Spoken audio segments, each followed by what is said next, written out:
Pour bien ramer, la poignée doit toujours être dans la main. On ne prend jamais la pagaie de cette façon. Sinon, on ne gère plus du tout l'assiette de la voilure et on fait des fautes de quart avec la pagaie. Toujours la poignée dans la main. Largeur d'épaule entre les deux mains, à peu près largeur d'épaule. Ensuite, pour ramer, la position de départ est celle-ci. Les pieds sont de chaque côté de l'axe central de la planche. Les jambes légèrement fléchies. La pagaie, la main haute, c'est celle qui est sur la poignée, est au niveau de la hanche. On lève cette main haute, on va chercher devant en poussant sur la main basse. On passe la pagaie dans l'eau, on garde le point fixe ici. C'est véritablement mon point fixe, c'est mon point de repère. Avec l'autre main, je vais tirer dans l'eau. Petit à petit, cette main haute descend à mesure que celle-ci arrive en arrière. Quand je suis arrivé au niveau de mes talons, je sors la pagaie de l'eau en basculant ma main jusqu'à la hanche. Naturellement, regardez l'axe de la pagaie rebascule à plat et sort de l'eau sans jeter d'eau derrière. Je tire et je rebascule à plat. Je remonte ma main et me revoici à la position de départ. Je tire, je bascule, je remonte ma main, je tire, je bascule. Et je remonte ma main. On peut même s'aider dans les longues distances du genou. On vient mettre un coup de genou dans le shaft et ça repart en avant quand on est un peu fatigué. Voilà. Dans des situations où le vent est de face, on va essayer de gagner du temps sur cette partie descente de main à la hanche. Donc au lieu de descendre la main, on va simplement la tirer vers le haut. On va la tirer vers le haut en cassant le poignet. De manière à toujours ne pas lever d'eau derrière, parce que si vous levez de l'eau, vous ferez mal au dos. On tire, on tourne le poignet et on lève la poignée vers l'avant, vers le haut et vers l'avant en rasant l'eau et on vient chercher à nouveau dans l'eau. On tire, ça c'est dans des situations où on veut ramer vraiment très fort, mais c'est assez traumatisant pour le poignet. Donc le bon équilibre, c'est un mélange des deux, entre ça et ça. Donc il faut trouver son rythme. Il y a un petit peu des deux en fonction des conditions. On va venir chercher plus ou moins d'un côté ou de l'autre de ces deux techniques. Ce qui est important, c'est de jamais ramer trop loin derrière. Parce que si on rame trop loin derrière, on soulève l'eau. Et soulever 1 litre d'eau toutes les 30 secondes, toutes les 2 secondes plus précisément, ça finit par faire vraiment mal au dos. Donc la solution est de systématiquement ramer loin devant, bien en appui. Le point fixe ici, c'est celui qui vous donne tout votre équilibre et toute votre puissance. Et celui-ci, c'est le bras qui tire. On tire super fort, arrivé au talon, on sort la pagaie de l'eau. On tire et on sort de l'eau. On tire et on sort de l'eau. On tire et on sort de l'eau. On tire et on sort de l'eau. Là, je mélange les deux techniques, que vous voyez bien les deux différences. Et en même temps, je fais un beau coup dans le sable, c'est sympa.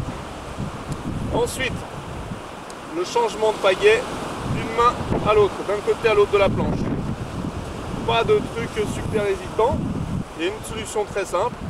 Je rame, je pousse la pagaie de l'autre côté, je fais glisser ma main haute, je fais glisser ma main basse vers le haut. Et voilà. Je rame, je rame, je rame, je rame et je change. Je rame, je change. Je rame, je change. Je rame, je change. Dans le vent fort, il faut véritablement pousser la pagaie et la pousser comme ça quand vous avez du vent de face, même du vent dans le dos. Ça vous crée des gros déséquilibres dans la pagaie, vous pouvez vous faire mal aux orteils parce que la pagaie va venir cogner dans vos pieds. Vous pouvez taper dans la planche violemment et surtout vous n'allez pas vraiment avancer. Donc la solution face au vent, toujours on ramène la voilure à plat sur l'eau, comme on disait tout à l'heure. Et dans le passage de main, on va la ramener à plat de l'autre côté de la planche. On va lui faire une trajectoire le plus face au vent possible au niveau de la voilure. je l'envoie comme ça et non pas comme ça. Je l'envoie avec un angle et je la reprends ici. Je l'envoie avec de l'angle. Donc c'est la main basse qui vient donner un petit coup de poignet pour l'envoyer de l'autre côté face au vent pour qu'elle glisse bien dans l'air. Je tire, je l'envoie. Je tire, je l'envoie. Je rame et je l'envoie. Voilà. Cette petite technique vous permet de gagner 0,2 nœuds, 0,3 nœuds, 0,5 nœuds si vraiment le vent est très fort. C'est ce qu'on a mesuré au GPS. Ça peut vraiment être utile. Les autres techniques pour passer la pagaie par en haut, on n'est pas au cirque, c'est pas terrible. Une autre bonne technique en surf, c'est de la passer derrière. Assez longuet, plutôt stylé, mais assez long. Donc on va toujours ramer, on fixe l'axe, la puissance, on tire, l'axe, la puissance, on tire, on rame, on tourne la voilure en la sortant de l'eau et on ravance. On tire, on avance. On tire, on la ravance. On tire, on la ravance. L'intérêt d'avoir une pagaie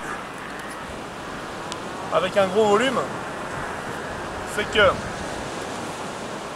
dans la partie avant, quand on vient plonger la pagaie dans l'eau, on a un déséquilibre vers l'avant. Ce volume permet de limiter ce déséquilibre. Donc pour des débutants, pour des situations compliquées ou sur des planches qui sont compliquées, avoir du volume en tête de pagaie, c'est quelque chose qui est très utile et qui nous permet vraiment de gagner en équilibre, donc en endurance. On se fatigue moins, on est moins dans les orteils, on est plus posé sur la planche et on peut se concentrer sur sa cadence de rame. Enfin, comme on disait qu'on ne va pas chercher d'ici jusque là-bas, il arrive que dans certaines situations, notamment du vent très fort de face, pour ramener la pagaie devant, ça fait pas mal de temps, on vient de tirer très loin. À ce moment-là, on tire. Quand on est arrivé au talon, on arrête de tirer et on vient simplement pousser dans l'eau. On pousse vers le bas. On vient vraiment pousser. Et là, on ressort la pagaie, on l'avance et on remet. On pousse et on remet. On pousse et on remet. Pour le dos, c'est brisage de dos garanti, mais ça peut être efficace dans certaines situations. Enfin, concernant l'écart des mains, on est parti tout à l'heure avec un écart à peu près, écart épaule sur les pieds comme sur les mains, on a à peu près toujours la largeur d'épaule. Une fois qu'on a cet écart, il est clair que dans du vent très fort, dans des situations de forte accélération, on va avoir besoin de descendre beaucoup plus la main. Par exemple, le vent est fort de face, je vais vraiment descendre tout en bas, mon dos est à plat et je tire. Mon dos est à plat et je tire. Et là, je vais chercher de la cadence. En cherchant de la cadence, j'ai une propulsion qui est très constante et du coup, face au vent, je suis très efficace. Et pour prendre les vagues, je suis aussi très rapide. Quand on veut ça jouer plus cool, on remonte la main.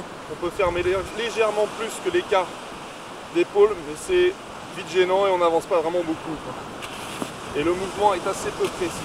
La pagaie qui donne dans tous les sens. Descendez la main, serrez-la bien fort. Si votre pagaie fait ça, serrez la main plus fort. Voilà ce qu'on pouvait dire à propos de la rame sur le sable. La prochaine fois, on la verra dans l'eau.